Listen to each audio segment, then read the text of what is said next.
Hello, in this video I'm gonna show you how to install Firefox browser on your Motorola Moto G52.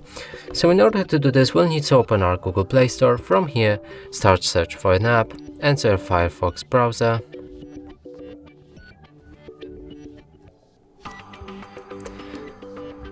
select this app and install it.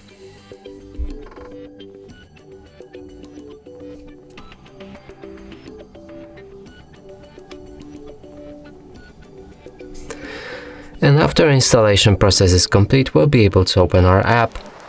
From here, begin customizing it. And first thing is to choose the theme, so we can pick light, dark, or set it automatic. Change your toolbar placement from bottom or top. And also always on privacy settings from strict to standard or from standard to strict.